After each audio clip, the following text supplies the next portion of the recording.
യേശുവിനെ ഒറ്റിക്കൊടുക്കുവാൻ മുൻ നിർണയിക്കപ്പെട്ട വ്യക്തിയായിരുന്നു യൂദ എന്നും അതിനാൽ അവന് മറ്റൊന്നും ചെയ്യുവാൻ കഴിയുമായിരുന്നില്ല എന്നും ചിലർ പറയാറുണ്ട്.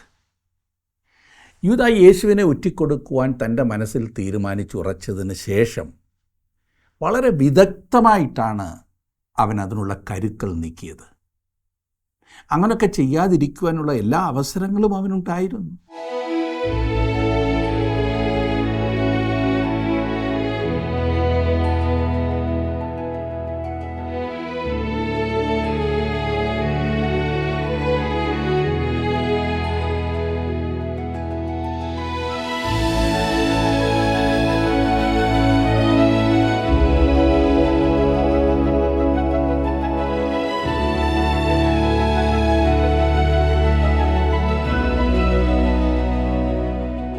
ജീവസന്ദേശം പ്രോഗ്രാമിലേക്ക് സ്വാഗതം. ക്രിസ്തുവിൻ്റെ മരണവുമായി ബന്ധപ്പെട്ട് രണ്ടുപേർ കർത്താവിനെ തള്ളിപ്പറഞ്ഞതായി നമുക്കറിയാം. ഒരാൾ പത്രോസും മറ്റൊരാൾ യൂദയുമായിരുന്നു. ഈ കാര്യങ്ങൾ രണ്ടുപേരോടും കർത്താവ് മുൻകൂട്ടി അറിയിച്ചിരുന്നതാണ്. പരീക്ഷയിൽ അകപ്പെടാതിരിക്കുവാൻ ഉണർന്നിരുന്ന് പ്രാർത്ഥിക്കേണ്ടതിൻ്റെ ആവശ്യകത നാം ഒരിക്കലും വിസ്മരിക്കരുത്. ആത്മാവ് ഒരുക്കമുള്ളതാകുന്നു, ജഡമോ ബലഹീനമത്രേ എന്ന് കർത്താവ് അരുളി ചെയ്തത് ഈ സത്യത്തെ തന്നെയാണ് നമ്മെ ഓർമ്മിപ്പിക്കുന്നത്. അതിനാൽ ആത്മീയ ജാഗ്രതയോടും പ്രാർത്ഥനയോടും ജീവിക്കുവാൻ നാം ശ്രദ്ധിക്കേണ്ടതുണ്ട്. മത്തായി 26-ാം അധ്യായം 30 മുതൽ 27-ാം അധ്യായത്തിൻ്റെ 6 വരെയുള്ള വാക്യങ്ങൾ.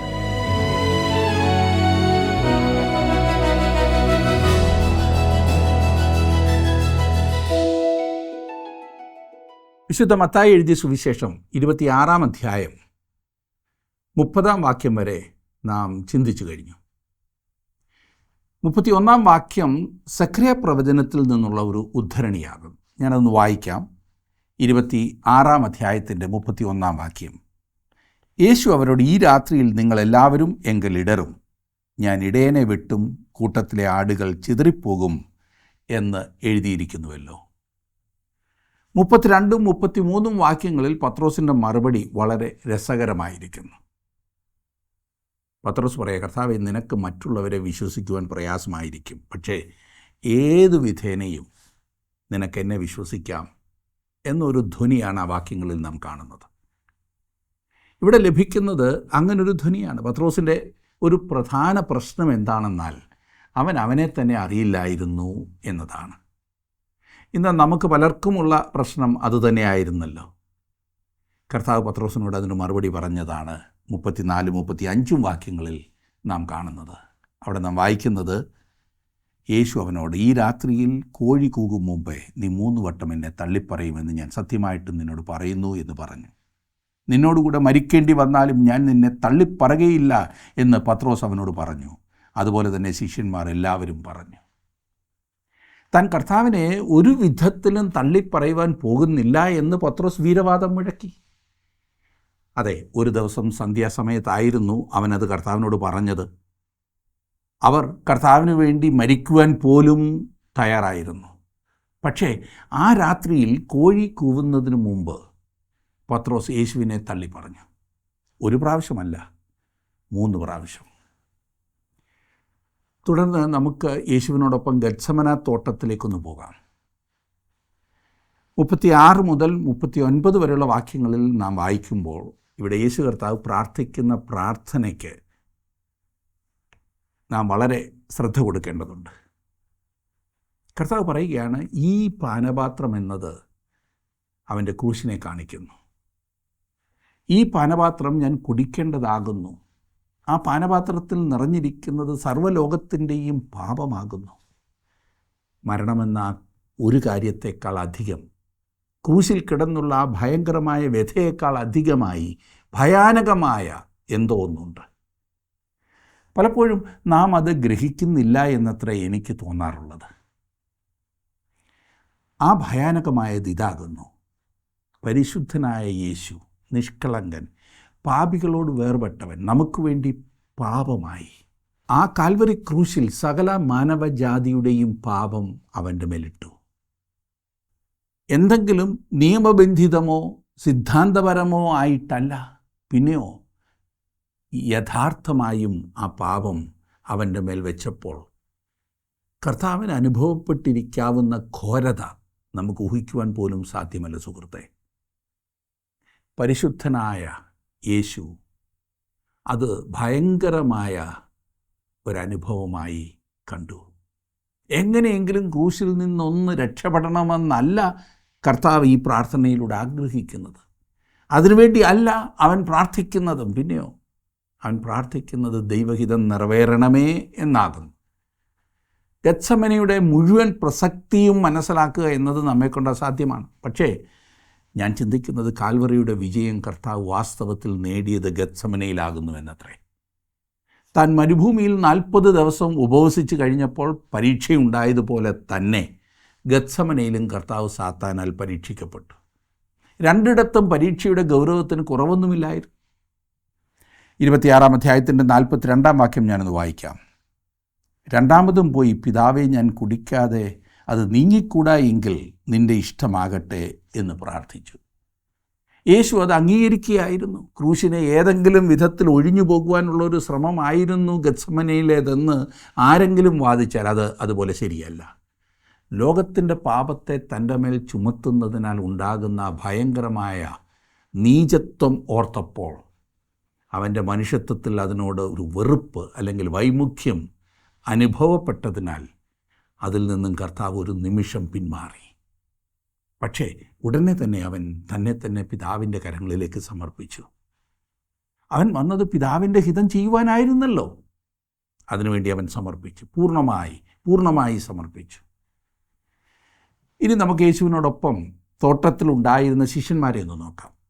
പത്രോസും യാക്കോബും യോഹന്നാനും ഏറ്റവും അടുത്തായിരുന്നു. അവൻ്റെ ആദ്യത്തെ പ്രാർത്ഥനയ്ക്ക് ശേഷം യേശു തിരികെ വന്ന് നോക്കിയപ്പോൾ അവർ ഭംഗിയായി ഉറങ്ങുന്നത് കാണും.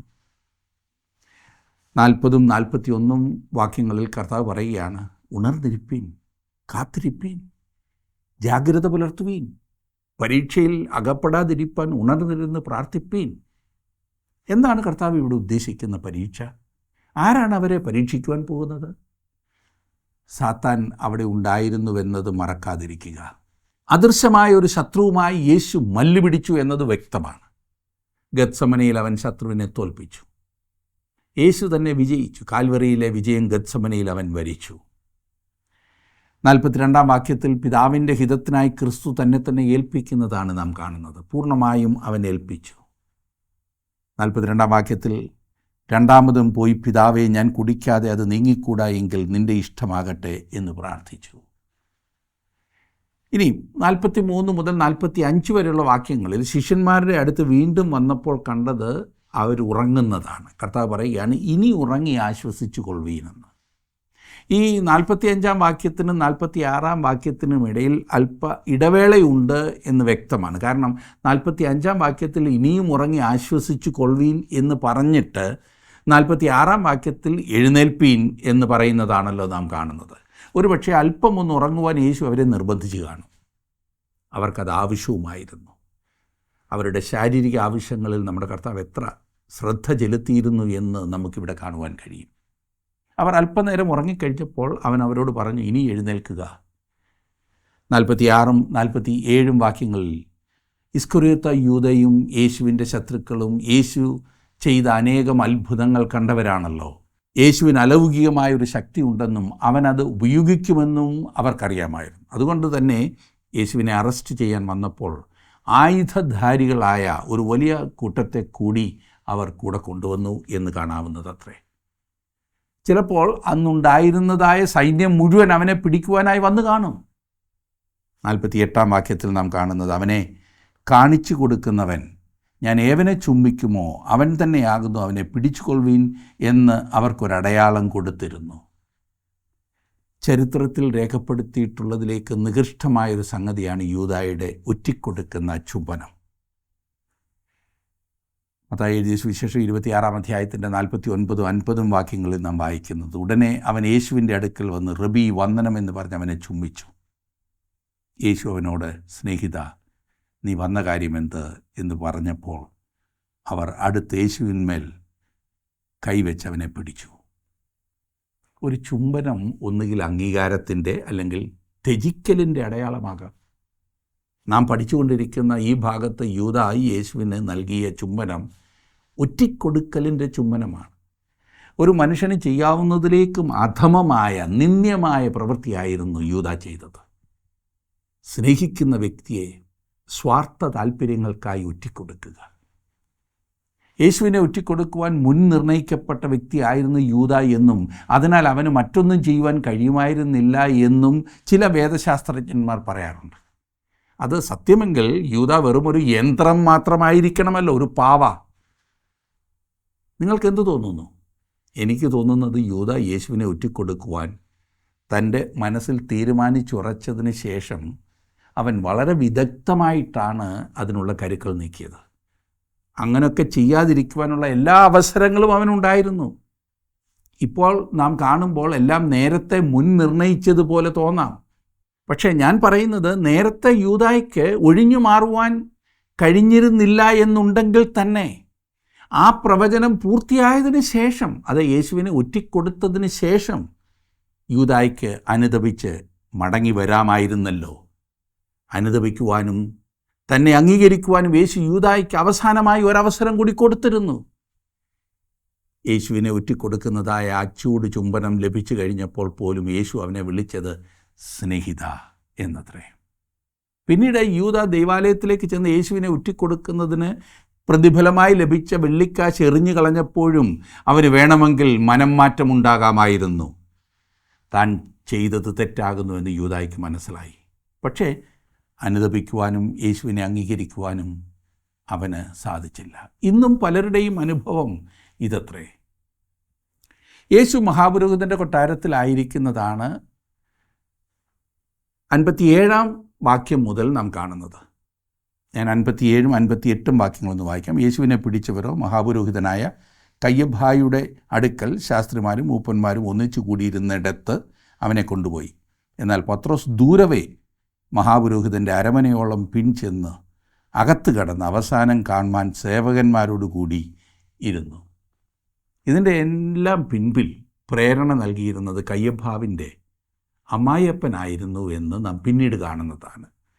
ആദ്യ വിസ്താരത്തിനായി യേശുവിനെ മഹാപുരോഹിതനായിരുന്ന കയ്യഭാവിൻ്റെ അടുക്കൽ കൊണ്ടുവരേണ്ടതുണ്ടായിരുന്നു.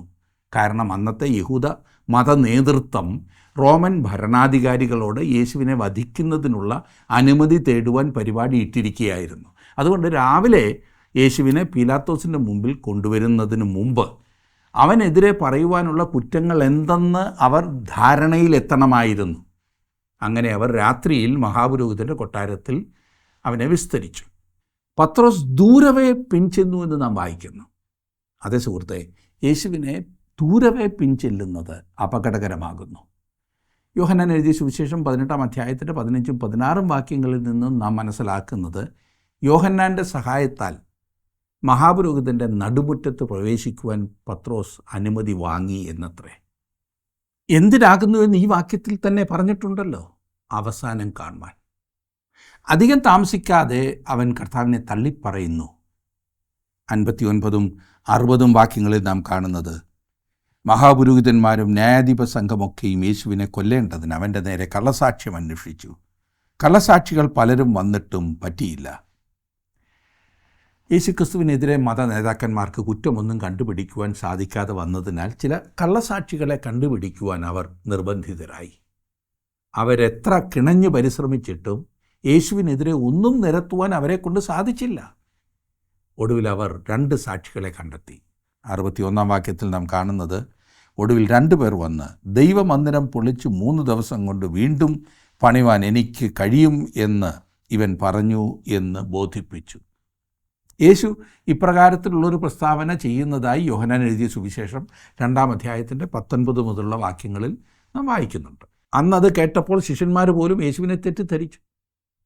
അവിടെ നാം വായിക്കുന്നത്, ഈ മന്ദിരം പൊളിപ്പീൻ, ഞാൻ 3 ദിവസത്തിനകം അതിനെ പണിയും എന്നത്രേ. യേശുക്രിസ്തുവിൻ്റെ പുനരുദ്ധാനം വരെ ശിഷ്യന്മാർക്കും അത് മനസ്സിലായില്ലായിരുന്നു. യേശുവിനെതിരെ ഒരു കള്ളസാക്ഷ്യം പറയുവാൻ മുമ്പോട്ട് വന്ന മനുഷ്യൻ അന്ന് യേശു നടത്തിയ ഈ പ്രസ്താവന ചെയ്തപ്പോൾ അവിടെ ഉണ്ടായിരുന്നിരിക്കും എന്നത് തീർച്ചയാണ്. പക്ഷേ അവൻ യേശു പറഞ്ഞ പ്രകാരം തന്നെ ഉദ്ധരിക്കാത്തത് ശ്രദ്ധിച്ചോ. 62 വാക്യത്തിൽ, മഹാപുരോഹിതൻ എഴുന്നേറ്റ് അവനോട്, നീ ഒരു ഉത്തരവും പറയുന്നില്ലയോ? ഇവർ നിന്റെ നേരെ സാക്ഷ്യം പറയുന്നത് എന്ത് എന്ന് ചോദിച്ചു. യേശു എന്തെങ്കിലും ഒരു മറുപടി പറയുവാൻ മഹാപുരോഹിതൻ നിർബന്ധിക്കുകയാണ്. യേശു എന്തെങ്കിലും ഒരു മറുപടി പറഞ്ഞ് കേട്ടിട്ട് വേണം ഏത് വിധത്തിലുള്ള ഒരു വാദമുഖമാകുന്നു കൊണ്ടുവരേണ്ടതെന്ന് സന്നിധി സംഘത്തിന് തീരുമാനിക്കുവാൻ. അവനെതിരെ അവർ നിരത്തിയ ആരോപണങ്ങൾ ഒരിക്കലും സത്യത്തിന് നിരക്കുന്നതായിരുന്നില്ല.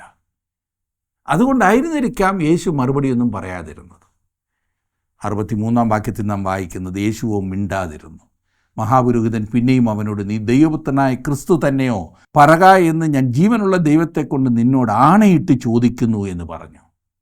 ഇപ്പോൾ ഇതാ മഹാപുരോഹിതൻ യേശുവിനെ ആണയിടുവാൻ നിർബന്ധിക്കുന്നു. അവനോടൊരു പ്രത്യേക ചോദ്യം ചോദിക്കുന്നു, നീ ദൈവപുത്രനായ ക്രിസ്തു തന്നെയോ? അവർക്കറിയേണ്ടത് അതത്രേ. 64 വാക്യത്തിൽ യേശു പറയുകയാണ്, ഞാനാകുന്നു. ഇനി മനുഷ്യപുത്രൻ സർവശക്തൻ്റെ വലത്തുഭാഗത്ത് ഇരിക്കുന്നതും ആകാശമേഘങ്ങളെ വാഹനമാക്കി വരുന്നതും നിങ്ങൾ കാണും എന്ന് ഞാൻ പറയുന്നു എന്ന് പറഞ്ഞു.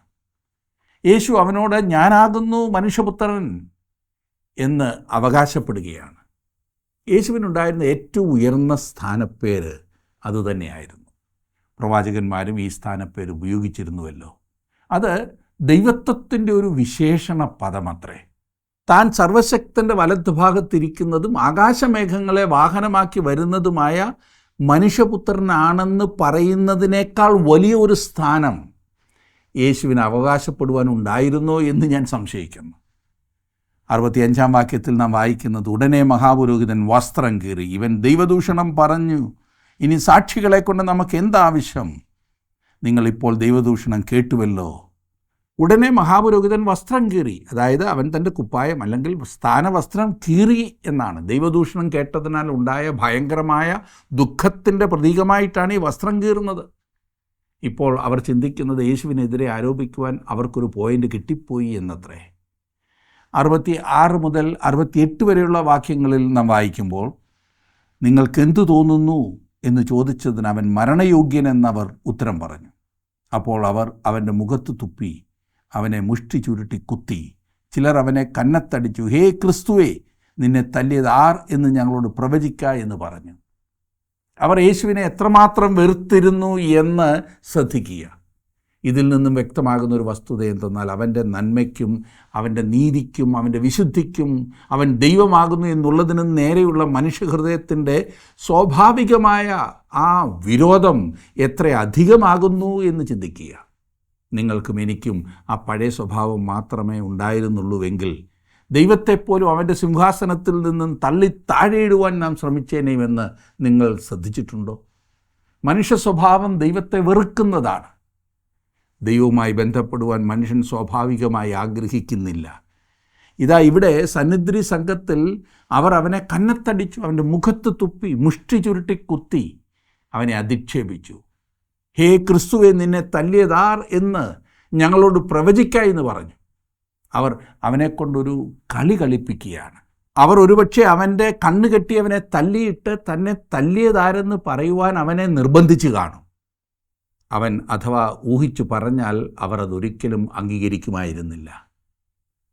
തുടർന്ന് നാം കാണുന്നത് പത്രോസ് യേശുവിനെ തള്ളിപ്പറയുന്ന ഭാഗമത്രേ. 69 മുതൽ 73 വരെയുള്ള ഭാഗത്ത് നാം അത് വായിക്കുന്നു. അവിടെ വായിക്കുന്നത്, ഇവൻ്റെ ഉച്ചാരണം ഗലീലക്കാരുടെ ഉച്ചാരണം പോലെ ഇരിക്കുന്നു എന്നാണ്.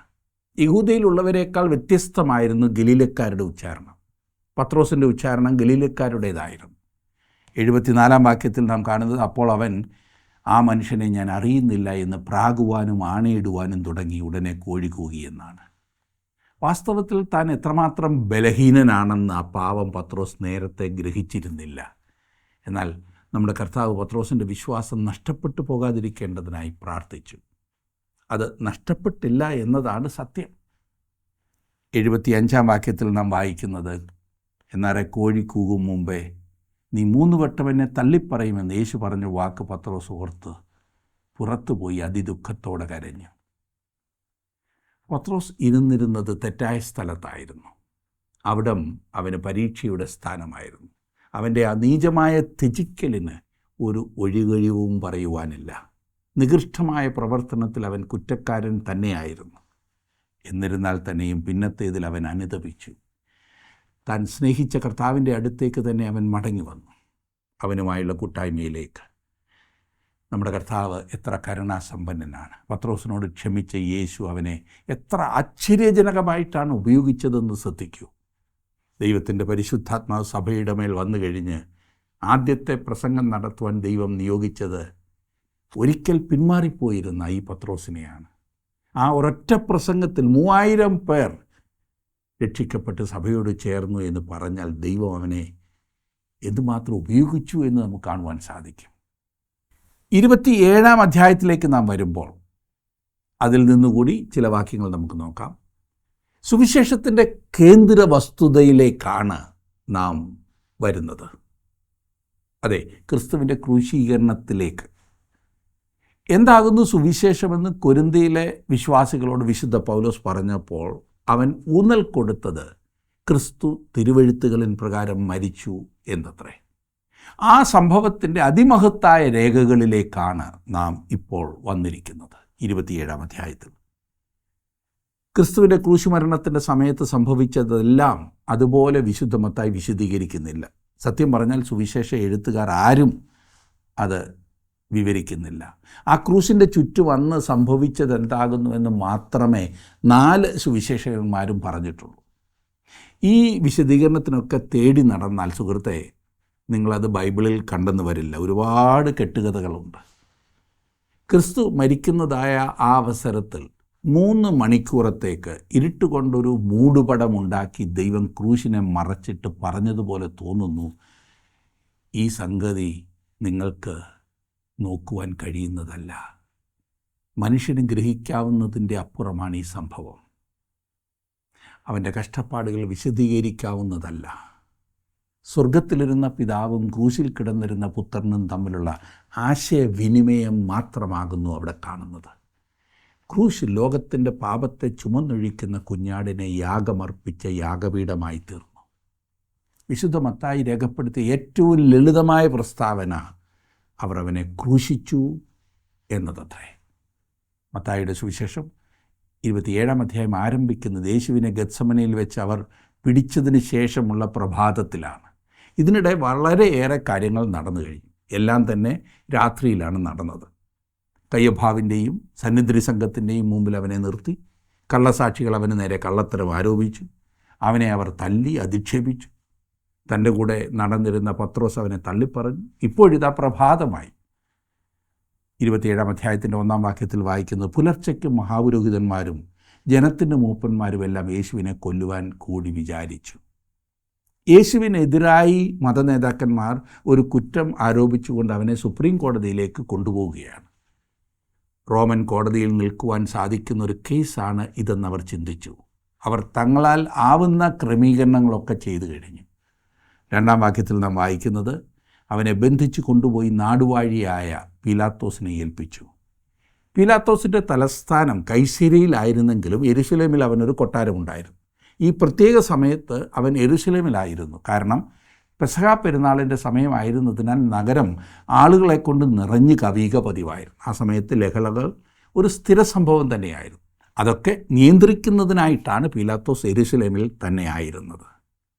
3-ാം വാക്യത്തിൽ നാം വായിക്കുന്നത്, അവനെ ശിക്ഷയ്ക്ക് വിധിച്ചു എന്ന് അവനെ കാണിച്ചു കൊടുത്ത യൂദ കണ്ട് അനുതപിച്ച് ആ 30 വെള്ളിക്കാശ് മഹാപുരോഹിതന്മാരുടെയും മൂപ്പന്മാരുടെയും അടുക്കൽ മടക്കിക്കൊണ്ടുവന്നു. ഈ ഭാഗം ഒന്ന് പ്രത്യേകം ശ്രദ്ധിച്ച്, യൂദ മഹാപുരോഹിതന്മാരുടെയും മൂപ്പന്മാരുടെയും അടുത്ത് വന്നപ്പോൾ യേശു അവരുടെ അടുത്തുണ്ടായിരുന്നു എന്നോർക്കണം. മഹാപുരോഹിതന്മാരും മൂപ്പന്മാരും യേശുവിനെ പീലാത്തോസിൻ്റെ അടുത്തേക്ക് കൊണ്ടുപോകുവാനായി ആ അരമനയിലൂടെ നടത്തിക്കൊണ്ട് വരുമ്പോഴായിരിക്കും യൂദ അവനെതിരെ വരുന്നു. എന്തുകൊണ്ട് അവൻ യേശുവിന് നേരെ തിരിഞ്ഞ് അവനോട് മാപ്പ് ചോദിച്ചില്ല? അത് ചെയ്യേണ്ടതിന് പകരം അവൻ മതനേതാക്കന്മാർക്ക് നേരെ തിരിഞ്ഞ് അവരോട് സംസാരിക്കുന്നു. 4-ാം വാക്യത്തിൽ, ഞാൻ കുറ്റമില്ലാത്ത രക്തത്തെ കാണിച്ചു കൊടുത്തതിനാൽ പാപം ചെയ്തു എന്ന് പറഞ്ഞു. അത് ഞങ്ങൾക്കെന്ത്, നീ തന്നെ നോക്കിക്കൊള്ളുക എന്നവർ പറഞ്ഞു. വേറൊരു വിധത്തിൽ പറഞ്ഞാൽ അവർ പറയുന്നത്, വേറെ വല്ല പണിയും പോയി നോക്കണേ, നീ നിൻ്റെ പണി ചെയ്തു, അത് കഴിഞ്ഞു. ഞങ്ങൾക്ക് വേണ്ടി എന്ത് ചെയ്തു എന്ന് പറഞ്ഞാലും ഞങ്ങൾക്ക് വേണ്ടിയിരുന്നവനെ ഞങ്ങൾക്ക് കിട്ടി, അത്രമാത്രം. നിനക്ക് തരുവാനുള്ളത് ഞങ്ങൾ തന്നു, ഇനിയും ഞങ്ങൾക്ക് നിന്നെക്കൊണ്ട് ആവശ്യമില്ല പോലും. 5-ാം വാക്യത്തിൽ അവൻ ആ വെള്ളിക്കാശ് മന്ദിരത്തിലെറിഞ്ഞ് ചെന്ന് കെട്ടിഞ്ഞാന്ന് ചത്തുകളഞ്ഞു. എന്തൊരവസ്ഥയല്ലേ! ദൈവാലയത്തിൻ്റെ ആ സ്ഥലം വിട്ട് വെളിയിലേക്ക് ചെന്ന് തൂങ്ങിച്ചത്തു. അവന് വേണമെങ്കിൽ യേശുവിങ്കിലേക്ക് തിരിഞ്ഞ് പാപക്ഷമ പ്രാപിക്കാമായിരുന്നു. എന്നാൽ അവൻ അത് ചെയ്തില്ല. 6-ാം വാക്യത്തിൽ നാം വായിക്കുന്നത്, മഹാപുരോഹിതന്മാർ ആ വെള്ളിക്കാശ് എടുത്ത് ഇത് രക്തവിലയാകയാൽ ശ്രീഭണ്ഡാരത്തിലിടുന്നത് വിഹിതമല്ല എന്ന് പറഞ്ഞ് കൂടി ആലോചിച്ചു. എന്തൊരു ഭക്തിയില്ലേ! അവർക്കത് ഭണ്ഡാരത്തിലിടുവാൻ സാധ്യമല്ല പോലും. കാരണം രക്തത്തിൻ്റെ വിലയല്ലേ. കുറ്റമില്ലാത്ത മനുഷ്യനെ തൂക്കിക്കൊല്ലുന്നത് കൊണ്ട് കുഴപ്പമില്ല, പക്ഷേ ഭണ്ഡാരത്തിൽ പണമിടുന്നത് സൂക്ഷിച്ചു വേണമെന്ന്. എത്ര വിചിത്രമായ ചിന്താഗതിയില്ലേ! അതെ, എല്ലാം ക്രിസ്തുവിൻ്റെ പൂർണ്ണ നിയന്ത്രണത്തിൽ തന്നെയായിരുന്നു. അവനോട് നമുക്ക് കാണിക്കുവാൻ സാധിക്കുന്ന ഏറ്റവും വലിയ സമർപ്പണം അവനെ അനുസരിക്കുക, അവനെ സ്നേഹിച്ച് നമ്മുടെ ജീവിതം അവൻ്റെ കരങ്ങളിലേക്ക് സമർപ്പിക്കുക. അത്രമാത്രമാണ്. ദൈവം നിങ്ങളെ അനുഗ്രഹിക്കട്ടെ.